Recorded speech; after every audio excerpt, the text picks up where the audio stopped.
Good morning, America, and good afternoon, Turkey. And thank you, everyone, for joining us. My name is Evren Balta. I am the Academic Director of the Siyaset Global Politics Forum.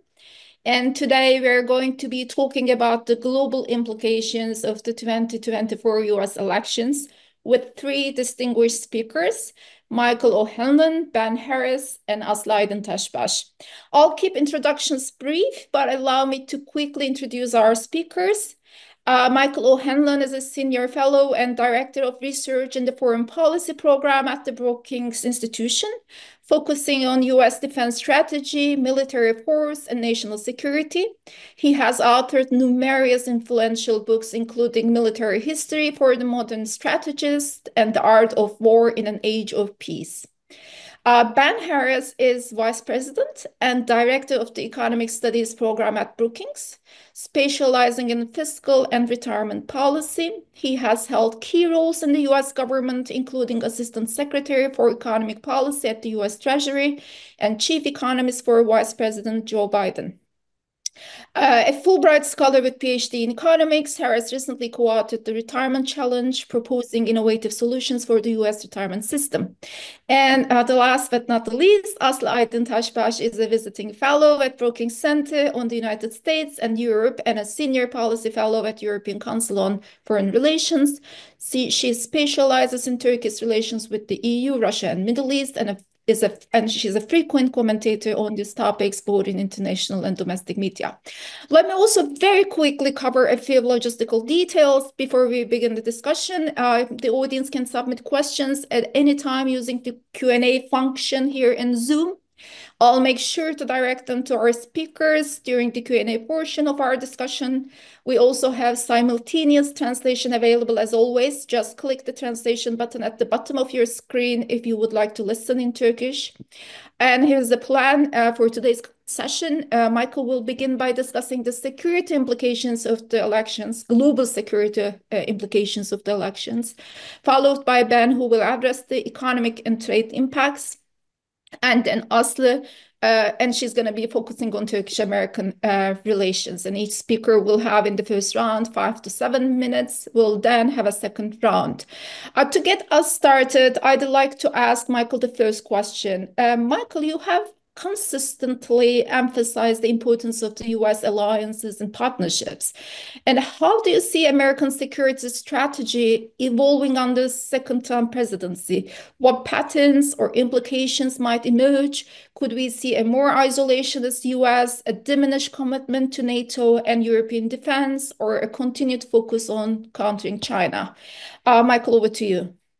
Thank you, Evren, and it's nice to be with everyone, and greetings, friends in Turkey. And let me, since we're in the holiday season, wish you a happy holiday season and a happy 2025, but also a word of thanks to Turkish friends for all you have done through the turbulence of the last dozen years with the Arab Spring, and especially the civil war in Syria, and especially your hosting of so many refugees. It's a great act of not only strategic solidarity with the West, and you're often underappreciated for what you've done, but it's also a great act of humanitarianism that I think deserves special recognition in this holiday season. And we all wish the best for Syria and the broader region going forward. I know we'll come back to the Middle East. So let me not so much talk about the Middle East to begin. Let me talk briefly about Russia, Ukraine, China, Taiwan, and then a brief word on US-Mexico, which is part of Donald Trump's worldview very centrally, and therefore requires some kind of mention as well. And I think the overarching theme here, and I'll be curious if others disagree, I invite them, of course, to challenge me if they have a different perspective. We don't know if Donald Trump is going to be similar to what he was in the first Trump presidency, or if he's going to be fundamentally different. In the first Trump presidency, you could say in English, his bark was worse than his bite, or his rhetoric was often more extreme, but then his policies often were pulled back. We certainly saw this in the area that I study, the Pentagon and the Department of Defense, where he wanted to do big things at times, but he ultimately settled on two secretaries of defense who were very, very good, very strong, and sort of consensus figures, Jim Mattis and Mark Esper. But at the same time, of course, he had temptations to go to war with North Korea, and then to have symmetry with Kim Jong-un in North Korea, for example, oscillating wildly from one extreme to the other. He also at times talked about wanting to abandon NATO and seemed to be Vladimir Putin's best friend at times, but ultimately did not move U.S. forces anywhere out of NATO territory and really only decreased the presence in the Middle East by a small amount, even though it was his threat to pull all U.S. forces out of Syria that led to the resignation of Jim Mattis. It might have made some Turkish friends happier if he had stuck with his promise, but in fact, in the end, he did not, and we still have those same U.S. troops in Syria. So in the first term, Trump was often disruptive in his threats, in his rhetoric, and in his challenges to various friends and foes around the world, but his policies, at least on foreign policy and national security, ultimately did not deviate that much from what you might call a mainstream U.S. position. However, there is plenty of reason to believe that Trump resented that fact, that in the end, he felt that the so-called deep state, if there is such a thing, and I don't really think there is, but in his mind, there may be a deep state, and the deep state prevented him from doing the radical things that he really wanted to. One more example might have been to pull U.S. troops out of South Korea.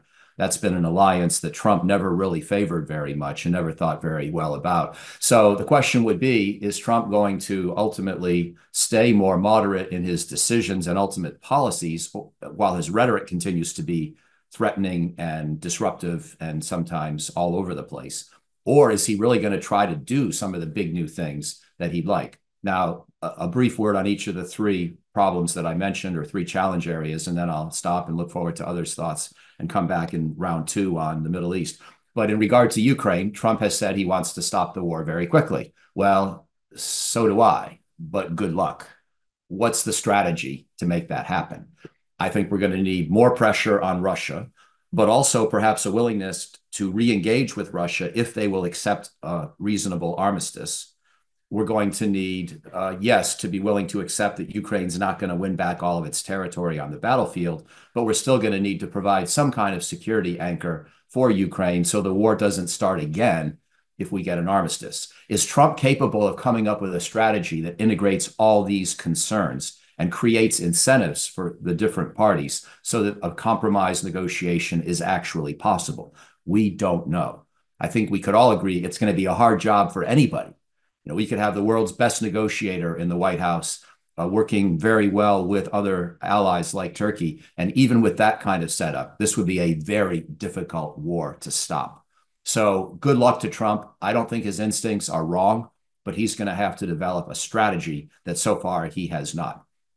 On China and Taiwan, this is, of course, in the Pentagon's mind, the most important challenge we face of all global challenges. I'm not sure the Pentagon's right, but that is the way the Pentagon talks. And it's been true for the first Trump presidency and now for Biden.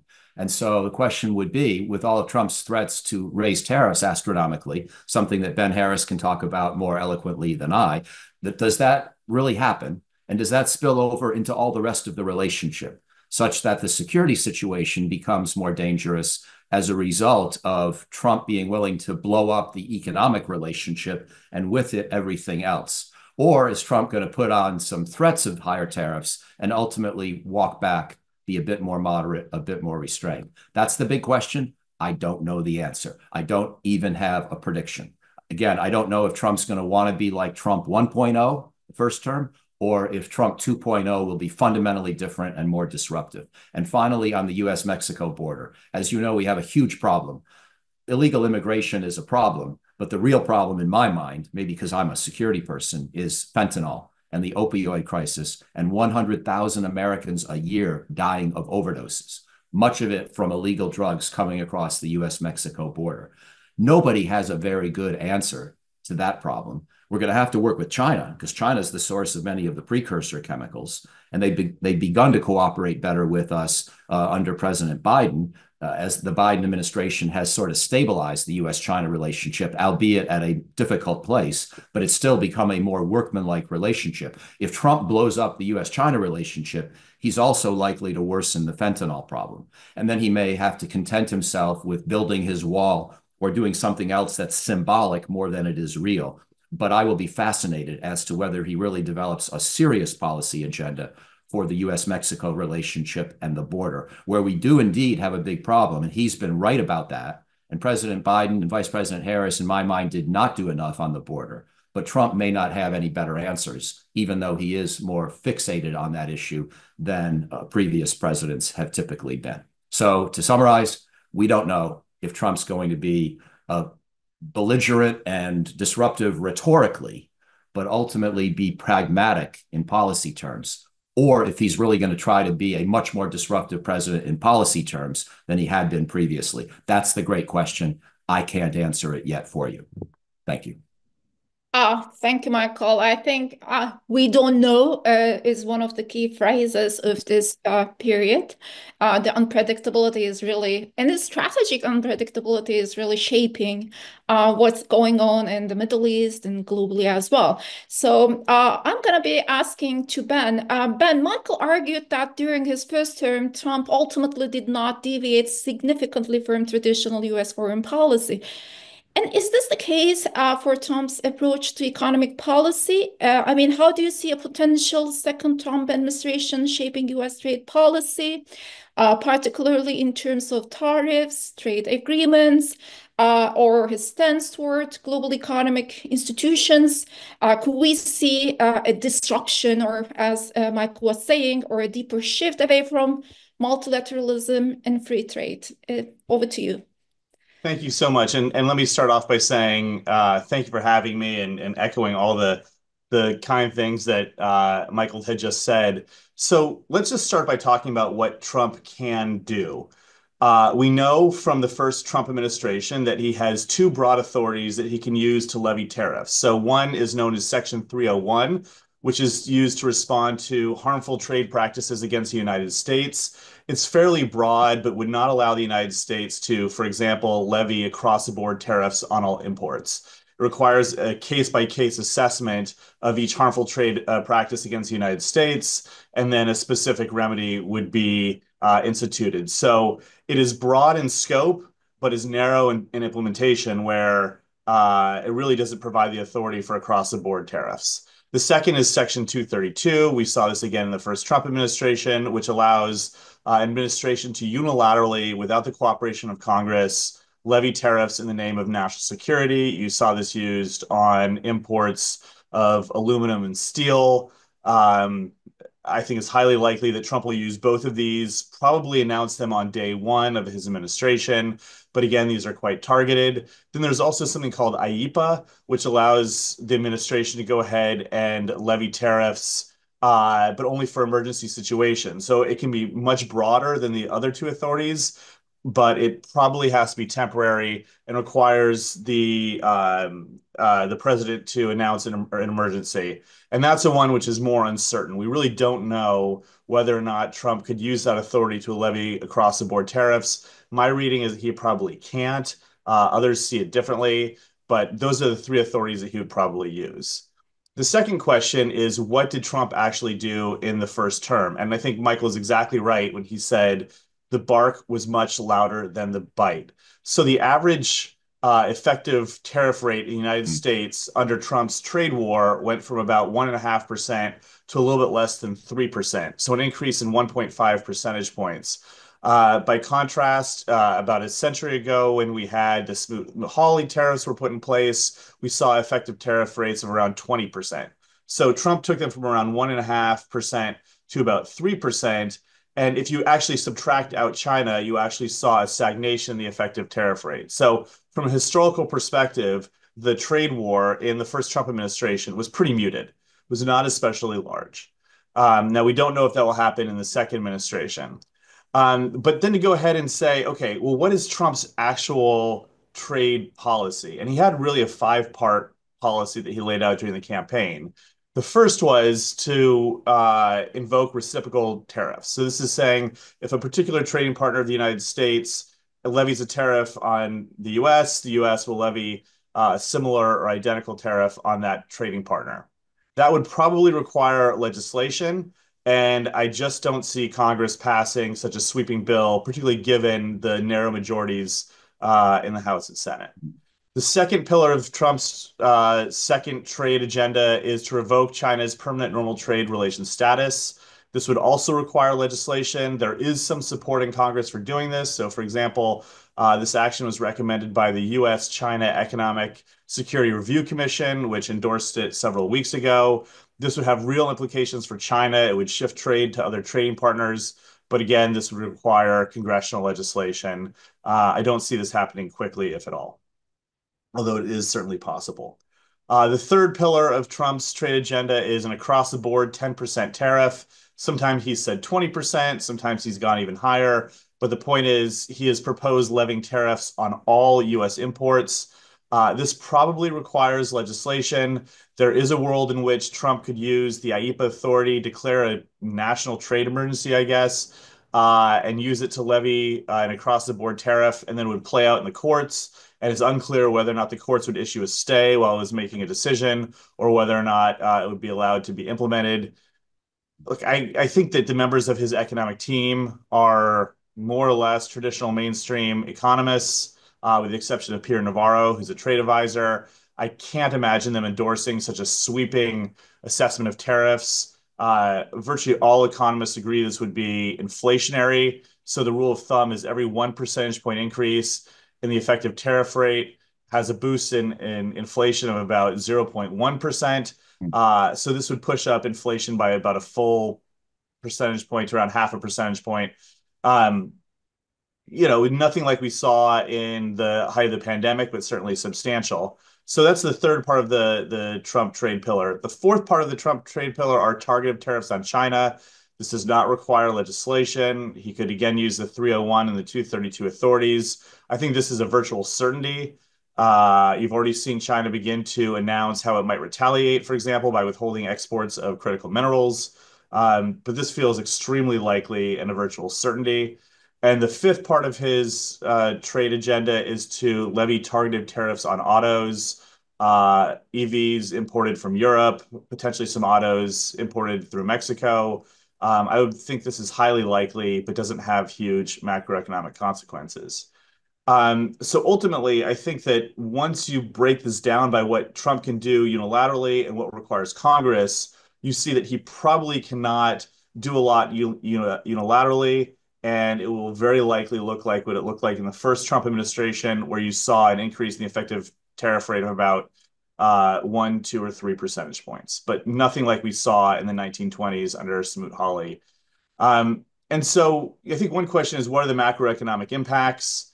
You've already seen reactions from markets on a global scale. You saw the 10-year Treasury rate increase by about 80 basis points, or about 0.8%, since markets thought that Trump would have a greater than 50% chance of winning. You saw an increase in the dollar index by about 6%. And I think this is driven less by tariffs and probably more by the expectation that the unified Congress, so that Republicans have control of both the House and the Senate, in addition to the White House, will probably mean a very large tax cut bill will be passed sometime in 2025, which will lead to higher deficits. We're already running structural deficits around 6 to 7% of GDP. I think a reasonable expectation would be for that to increase. Now, some of that tax cut might be paid for by increased tariffs, but there's really no way that you can credibly claim to pay for more than a trillion, 1.5 trillion in tax cuts with tariffs without increasing the chance of recession in the U.S. So I think that the expectation is the U.S. will take on a lot more debt in the medium term, and that a major tax cut bill will be passed sometime in the next year. We can talk more about economic statecraft later, but I will say that just to sort of summarize, I really agree with Mike's assessment that in Trump 1.0, when you take a step back from the rhetoric and you look at what actually happened, in most cases, now there are some exceptions, in most cases, it feels fairly mainstream, is not outside the consensus by very much, and largely preserved existing relationships. Now that could change, and I think that could change, especially with China. And I think that you will see the U.S., at least rhetorically, targeting large trade deficits. So countries such as China, Mexico, Vietnam, Germany, Japan, potentially Canada and Korea, Turkey will not be on that list. The trade deficit is extremely small relative to those others. But you could see a lot of rhetoric around the trade deficit characterized as American households losing out. So my expectation is that we will see additional tariffs on day one, but it will look nothing like what we saw 100 years ago and will look much more like what we saw in 2016 to 2020. Thanks very much. Excellent. Thank you so much. Ben and Michael have talked about the patterns and shifts in global trade, global security dynamics, and I would like to turn our attention a bit on how these developments might impact Turkey. And Aslı, my first question to you is, following Ben and Michael's allegory, let me say, what will be the balance between bar and bite in Trump's policy toward Turkey? Or what issues are likely to be prioritized in Turkish-American relations moving forward? What are the chances? What were the problems? What are the chances of real progress on these issues? And from your perspective, how might the global consequences of the US elections then come and shape Turkish-American relations in general and Turkish politics in specific? So over to you, Aslı.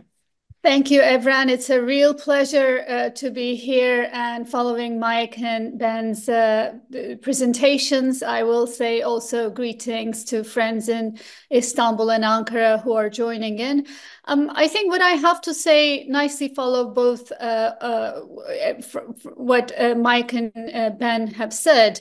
Obviously, we know that this has been a fraught relationship, and most of our listeners know of the problems. I'm not going to go into details at this point, but the Biden administration, in trying to manage the relationship and perhaps the volatility, has adapted a more distant approach, which may have created some sort of an equanimity, but also extended well beyond its usage without, and failed to deliver. Both in terms of US interests, but in addressing some of the bilateral issues. So it is really time to rethink and re-energize this conversation. This can be the second Trump administration does clearly offer opportunities and risks for Turkey. I think that it is time to perhaps consider what a recalibration would look like for Ankara and Washington. And moving forward in this rethink, which is something we are engaging with at Brookings as well. How do we rethink of this relationship? How do we create an overlap of interests? How do we better manage differences? What are the regional stakes and so on? I've got maybe a couple of things to flag here. The first is that, beware of nostalgia. I see a lot of enthusiasm in Ankara and in the Turkish public space about Trump's return to the White House, with the idea that this will now provide a great opening for Turkey.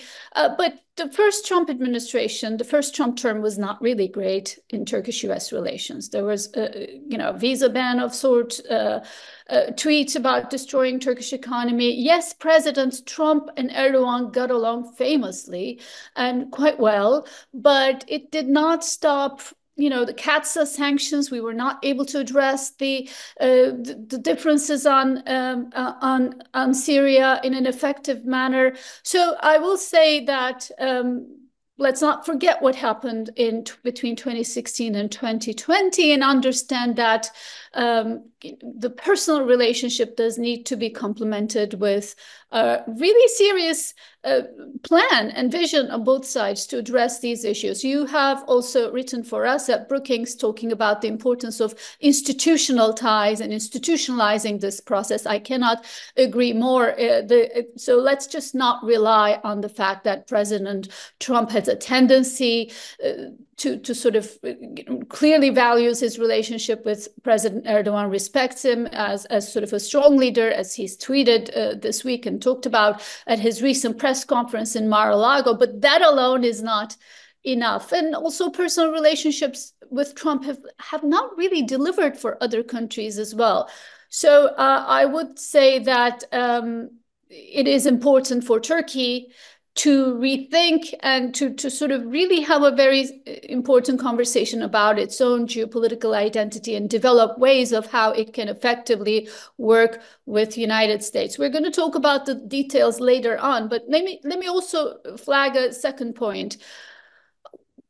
What Ankara does in its own neighborhood, and I'm not just talking about Syria, but what it does in terms of relations with its neighbors has a disproportionate impact on its relationship with Washington. It's no coincidence that the period where Turkey sought zero problems with neighbors was also the period where it had just stellar relationship with its European and US partners.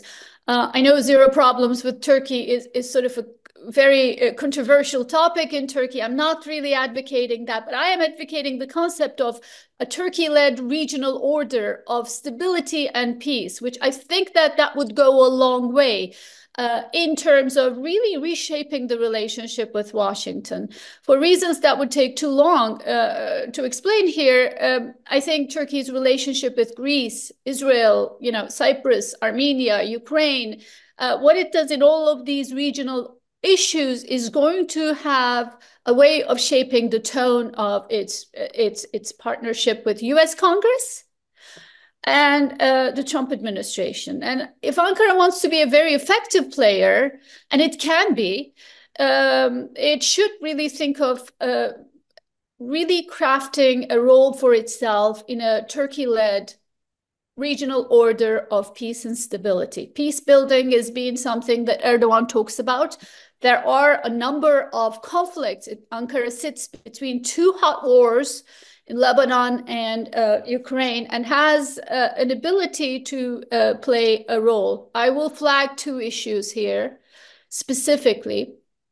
One is South Caucasus. A peace deal between Armenia and Azerbaijan is within reach. I have been following the negotiations between these two countries. It's really basically down to two clauses, two points of disagreement, which is not impossible to smooth over. So I think that Turkey leaning on that peace process would really go a long way in terms of its relations with the Trump administration, but also its image. And secondly, of course, what Mike has talked about, Ukraine. Ankara hosted the first substantial peace process between Russia and Ukraine. 2025 will be the year of negotiations. I think Turkey has already delved into as a facilitator now, leaning on that, not just in terms of hosting the talks, not just in terms of trying to convince Vladimir Putin to come to the negotiating table, but perhaps in the bigger piece of this puzzle, that is to say, what kind of security guarantees are provided for Ukraine? What are the peacekeeping forces going to look like? Who monitors the frozen line of conflict, which is likely going to be the current line of conflict?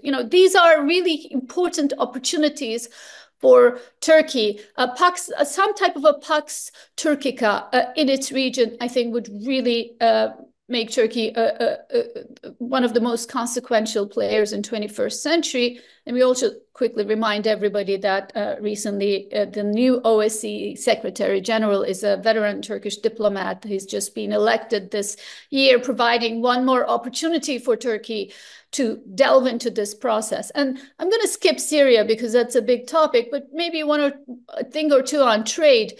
Presidents, this will be tough, because Ben has explained what could happen, what could not happen. We don't know the impact of Trump's trade policies on Europe. Turkey's top trading partner will certainly be affected, which will affect Turkey as well. Presidents Trump and Erdogan have talked about raising the trade between the two countries to 100 billion. This is a good, goal. It's a good catchphrase, but I think Turkey needs to think a little bit bigger. It could really, the trade volume is around 30, nearly 40 billion right now.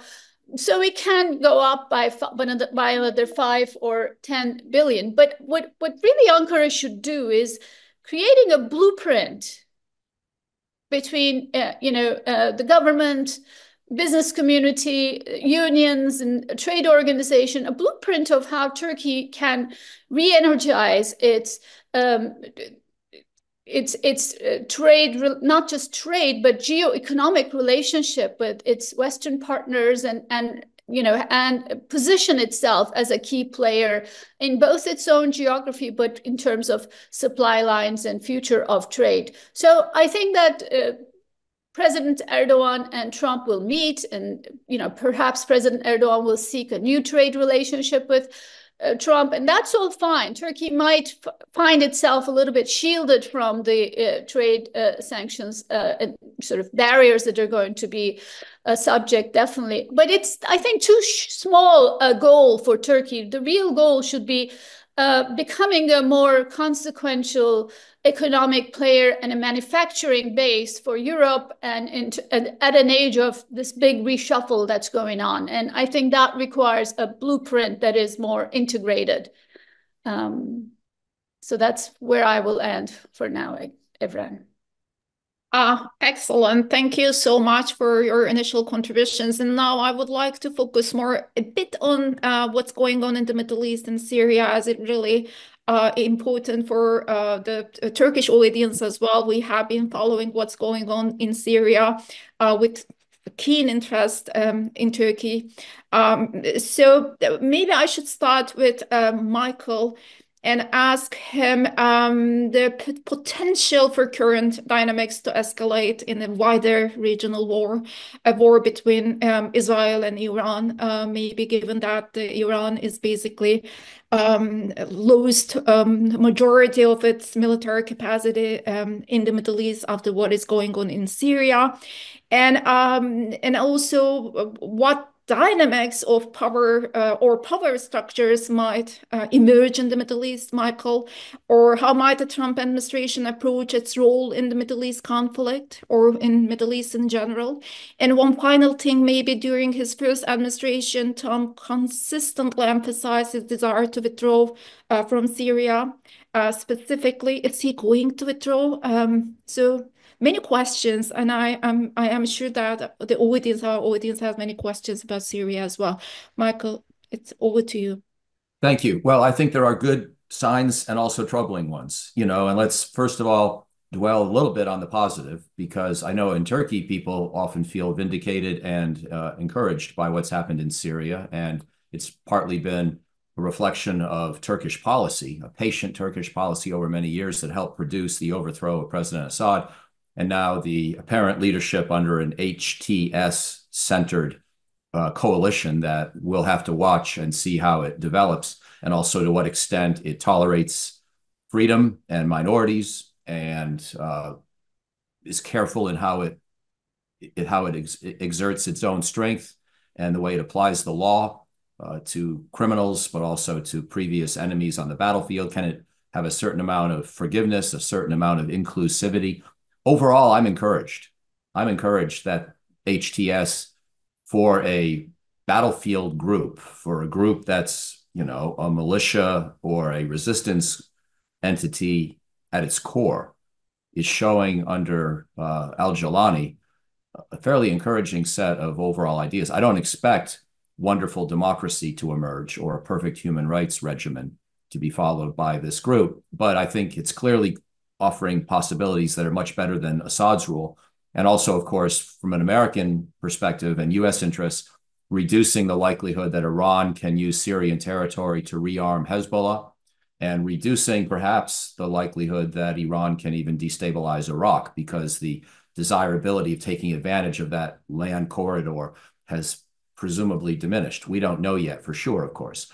Evren, you referred to the fact that, however, there are potential dangers in this situation, and Iran's very weakness and the setbacks that Iran has suffered with Hezbollah, with Hamas, and now with Assad could wind up leading many in Iran to want to do something decisive, bold, and aggressive towards the region and towards Israel. And the most logical thing that is easily within Iranian control and power is, of course, to develop a nuclear weapon. And if Iran were to make unambiguous movement in that direction, that would raise a very fraught moment of decision-making not only in Jerusalem, but in Washington about whether we were going to tolerate that. And obviously no one would like it. The question is, would we go all out to try to stop it militarily? And I don't know the answer to that. So if Iran keeps nudging closer and closer to a nuclear capability, perhaps like the so-called frog in the boiling water or the heating water, it will never quite provoke, the reaction that we'll all just sort of get used to it as if we were the frog in the water that's getting gradually warmer. We never see a moment to act, and next thing you know, we're cooked, and Iran has its own nuclear arsenal. That's one possibility.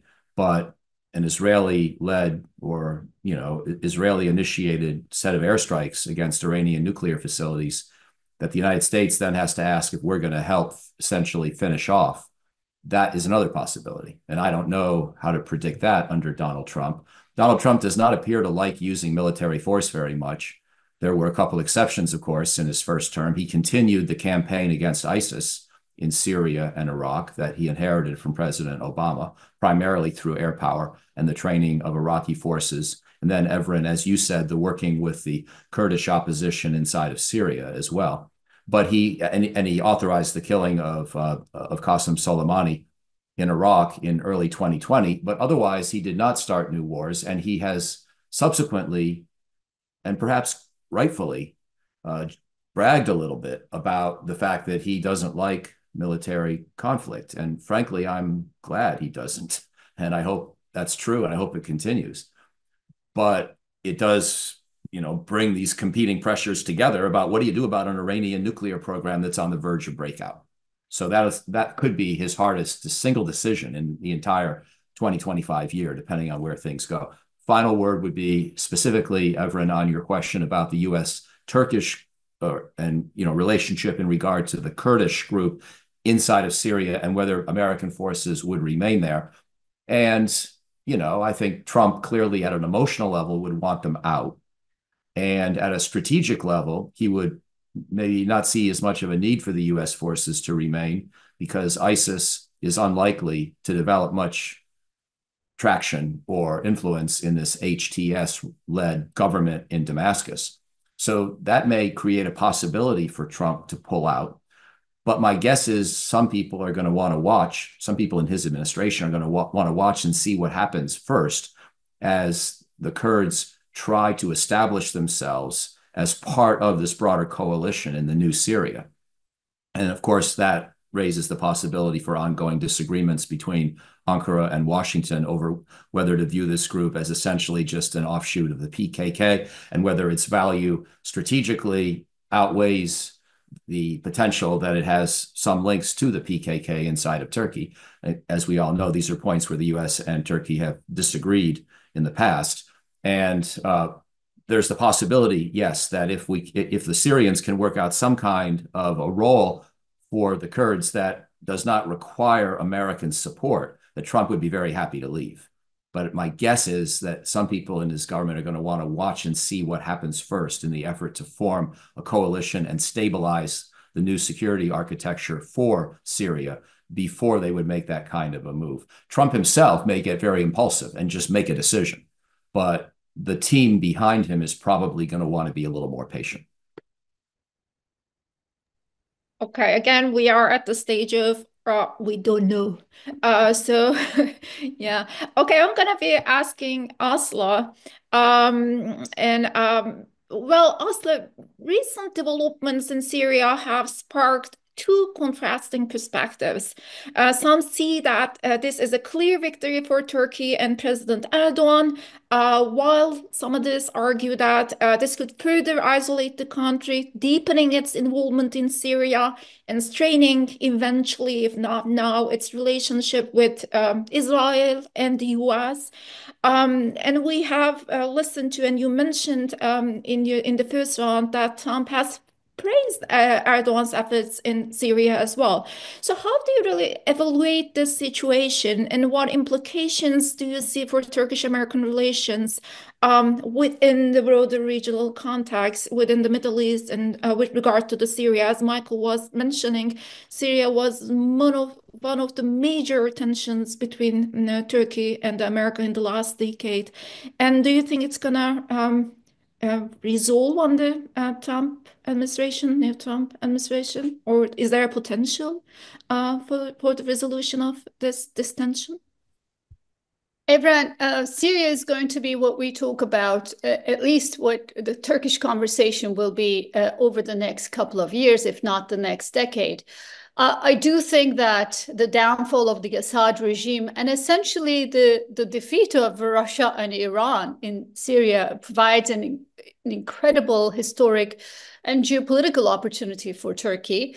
What Ankara does with it, we don't really know, because Syria's future is yet to be written. We're still in the very early days of a post-Assad Damascus. Right now, HTS, the group that is leading, that has led the offensive, is in Damascus. But ideally, and this is something that both the international community and senior Turkish officials have emphasized, Syria needs to have an inclusive transition and an inclusive form of governance with power sharing. To me, it's very obvious that the Idlib model, the model that we've seen HTS use on the border region of Idlib since 2017, cannot be replicated in Damascus because of the diversity, incredible diversity of Syria and its sophistication. It does need to be, and Turkey needs to be pushing HTS in this direction. It does need to be a transitional authority that is representative of the human tapestry that we're seeing in Syria, but also provide accountability, some sort of an inclusivity, and so on and so forth. I think these are important points. And I think it is in Turkey's interest to continue using its relationship with HTS to convince them to an eventual power sharing deal. They are going to be running the country effectively until March. But after that, and perhaps that's understandable because of law and order is a big issue. I've been talking to Syrians that are going back to Syria, Syrian oppositional figures that are going back to Syria. A lot of them have connections to Turkey. A lot of them want a wider representation and are worried about what the intentions of HTS are. So I think Turkey's role will be very, very important. But it can also be integrated with the Trump administration's position on Syria. But to be very honest with you, frankly, I don't really think that Donald Trump cares very much about what type of governance there is in Damascus, who runs it, who doesn't run it, whether it's inclusive or not. He said so in so many words. He did actually very openly tweet that U.S. has no interest in Syria. This provides both opportunities and risks for Turkey. I think that the Trump administration will not care, will be okay with the idea of Syria becoming Turkey's sphere of influence in a fashion, but especially interested in Turkey replacing Iran and Russia as sort of more of a critical player. But there are several issues. They will not care. I don't think President Trump will care about, the governance structure in Syria, but the U.S. establishment and President Trump himself will care about what happens in the fight against ISIS. We are talking about a country where there's substantial number of ISIS prisoners and their families. So they're mostly in the Kurdish, they're all in the Kurdish controlled areas. But what happens in the fight against ISIS, the kinetic fight, but also in terms of the ISIS prisoners, whether they're repatriated to their countries, whether they're de-radicalized, integrated into their communities. This will be a conversation that United States will want to have with Turkey. Secondly, I think Israel's security is going to be top on Trump's agenda. This is no secret that United States cares deeply about developments in Syria from the perspective of Israel's security. And I think that this is where Turkish-Israeli de-escalation will be important. We've seen a flare-up in the diplomatic conflict between two countries in a dangerous level, a level that since October 7, I think it has moved from a diplomatic spat to something that resembles a regional rivalry. And I think that will have an impact on, congressional understanding of Turkey's mission in Syria that will definitely sour Trump administration's outlook on Turkey's role in the region. So there's every reason for Ankara and Israel to pursue a policy of de-escalation. And finally, the Kurds. I do think that the U.S. administration will care about what happens with the Kurdish groups. They are aligned with SDF. Mike is absolutely right. President Trump's instincts will be to pull out, but he will be, there will be others making a case for a more prolonged U.S.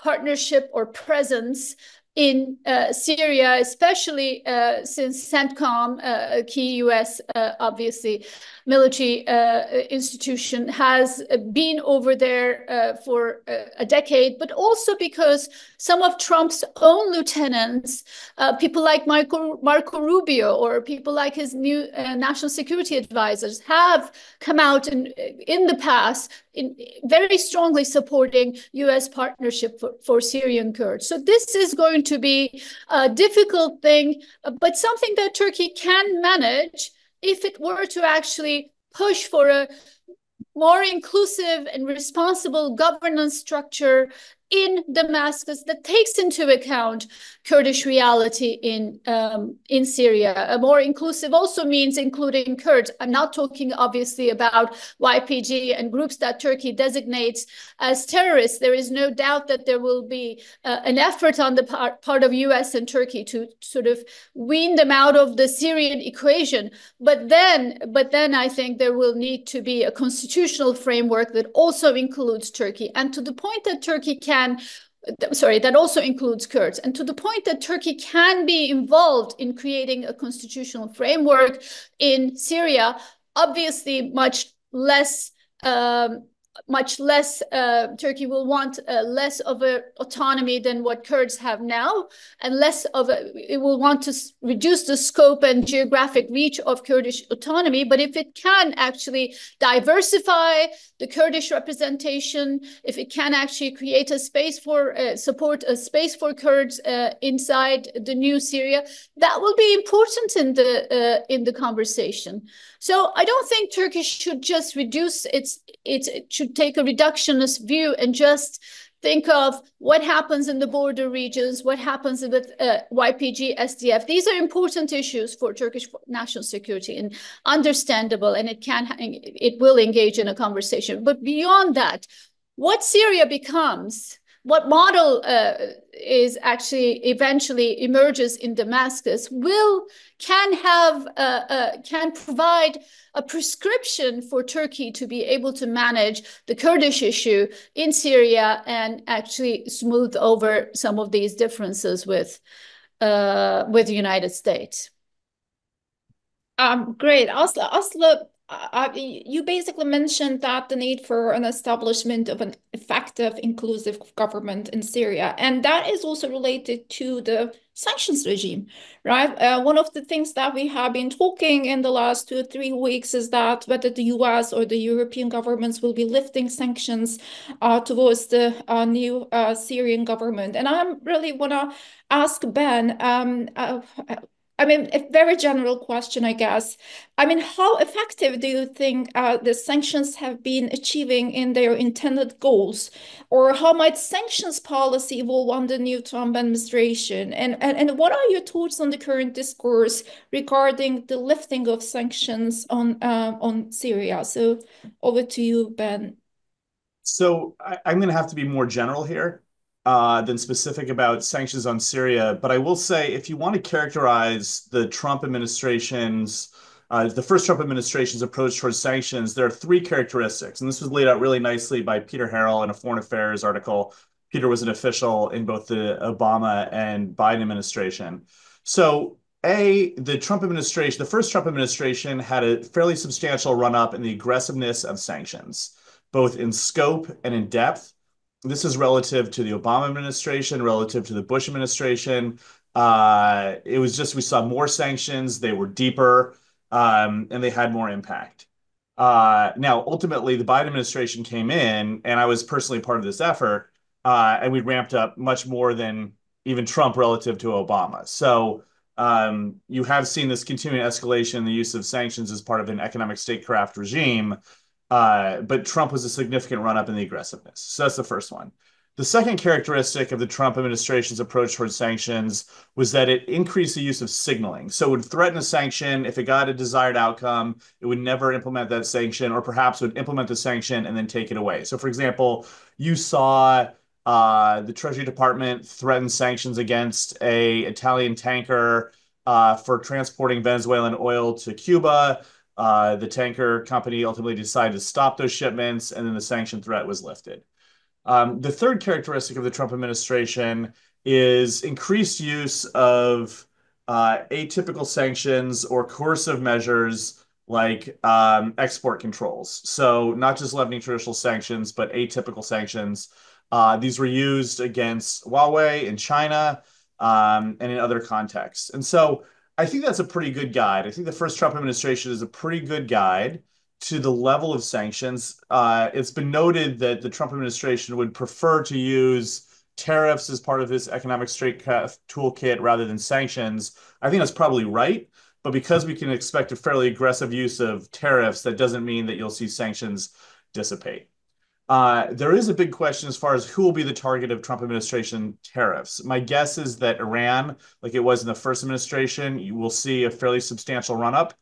I think a big question is what will happen with the Biden administration's many, many sanctions levied against Russia, including in particular the price cap on Russian oil. I really don't know. I think Trump's kind of between a rock and a hard place on that. On one hand, I think Trump has expressed fairly substantial sympathies towards Putin and the Kremlin. In particular, his appointment as Tulsi Gabbard as Director of National Intelligence, I think has caused some shockwaves through Washington, given her sympathies for Moscow. So on one hand, I think that he might be predisposed to lessen some of the sanctions that the Biden administration put in place. But when it comes to the price cap on Russian oil, he's also expressed preference for U.S. oil production. So, which one does he favor? His sympathy towards Putin or his sympathy towards U.S. oil companies? I'm really not sure. My guess is that he'll leave it in place, but enforcement will be pretty weak. And that way he'll get kind of the best of both worlds. So, just kind of to summarize, I think the first Trump administration is a pretty good guide. The personnel decision, which I think will signal where he wants to go with sanctions, is whoever will get nominated to be Undersecretary for Terrorism and Financial Intelligence. That was held by Brian Nelson in the Biden administration. And so we'll see if he puts a hawk in there or if he puts someone who's more or just less hawkish. And so that will be, I think, a helpful signal. But in general, the first Trump administration is a pretty good guide. Thank you, Ben. I think Aslı would like to chip into this discussion on sanctions regime. Yeah, I think this will be important for Turkey. Obviously, Turkey is suffered from sanctions, has also benefited from sanctions. It's not going with sanctions on Russia at the moment and has tripled its trade with Russia, buying Russian gas at a discount value, and really benefiting from the overall trade. Obviously, though, what happens with sanctions, whether they're reversed or not, both in the case of Syria and Russia, will be very important for Turkish economy. There's no doubt that sanctions are overused by the U.S. administration. But it is funny, once they are placed, it's very difficult to reverse them or lift them. There is sort of this strange institutional framework that is laid out, and actually slapping sanctions is much easier than lifting them. So when it comes to Syria, I think there will be a tendency to keep sanctions for now, to try to affect, and the HTS terrorist designation for now, to see what it will do, because we are talking about an organization with jihadist roots. We are talking about a figure, the leader of this organization who's had a history in ISIS and Al-Qaeda. And while there will be reconstruction aid into Syria, and obviously Syria badly, desperately needs this, I think people will watch what happens in Damascus over the next couple of months, whether or not women whether or not Jolani is really serious about allowing inclusive participation, about women's role, about opening up the representation, about not touching the sort of diversity of Syria. So sanctions will be a tool. This does not mean there won't be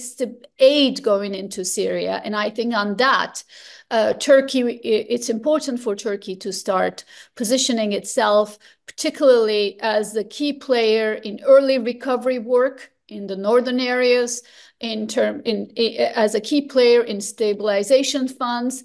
And actually also bear in mind that Europe and European Union will be among the top donors in the next phase of Syria. So just focusing on the Trump administration and actually sort of rolling, if Ankara was to sort of join in Washington rolling its eyes about Europe and European Union, it would be a mistake, because Europe is the country that has significant reconstruction funds when it comes to Ukraine's reconstruction and Syria's reconstruction. So I think that there's every reason for Turkey to economically benefit from the reconstruction of both of these countries.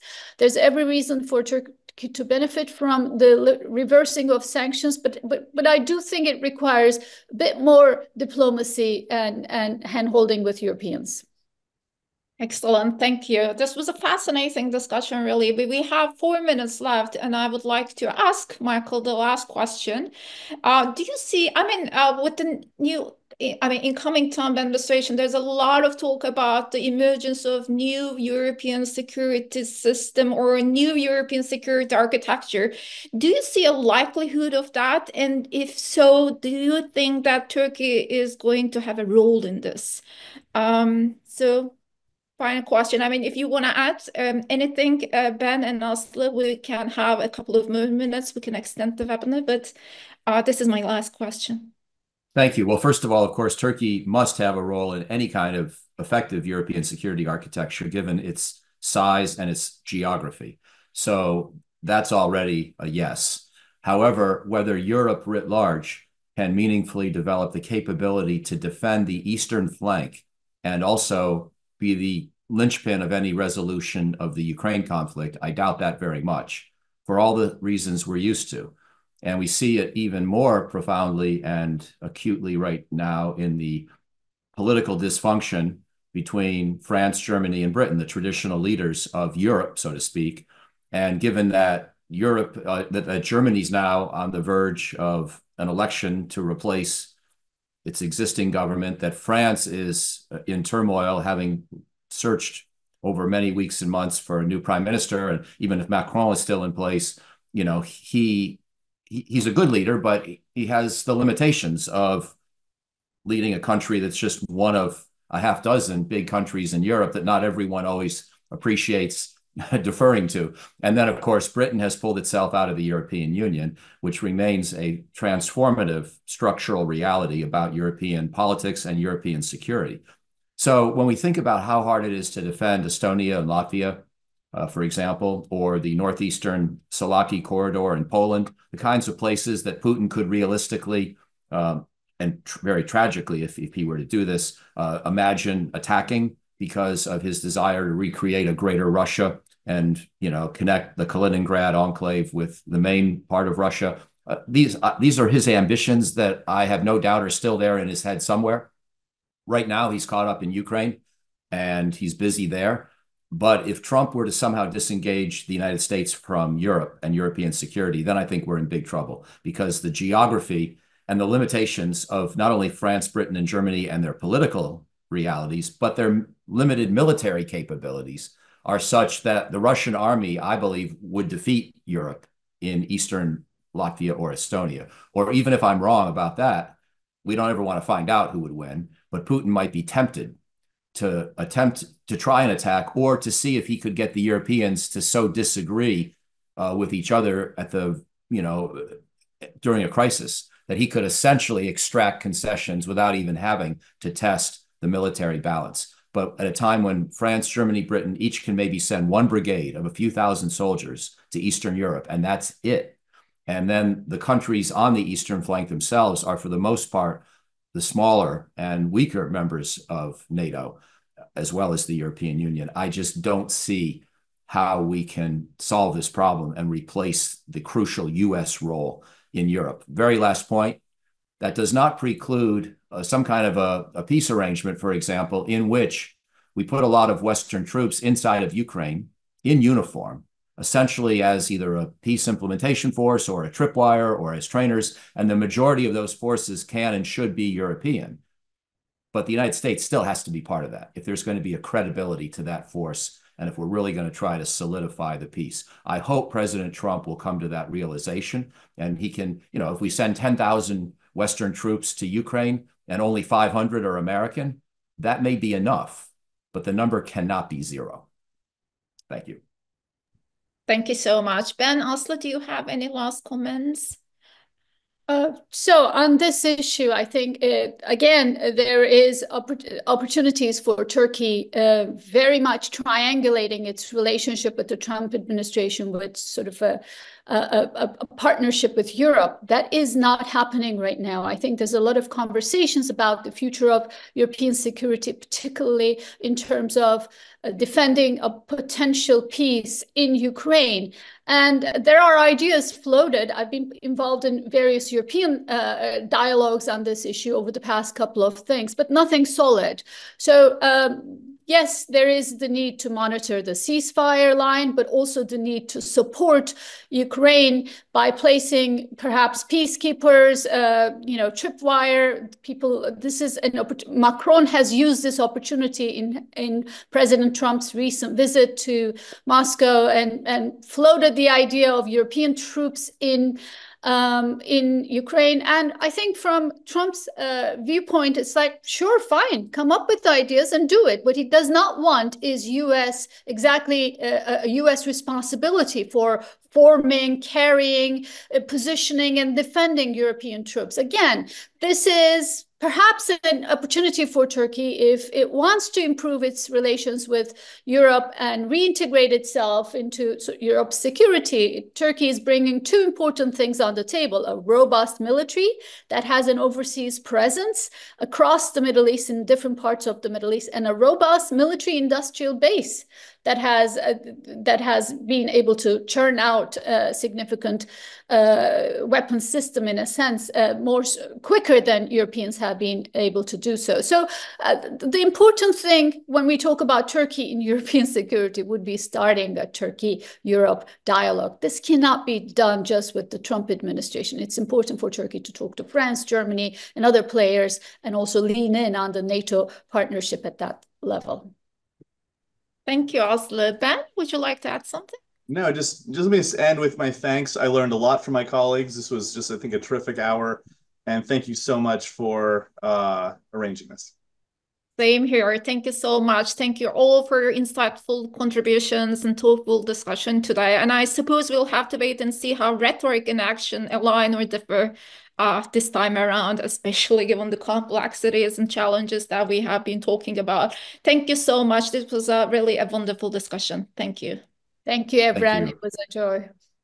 Happy New Year. Happy New Year.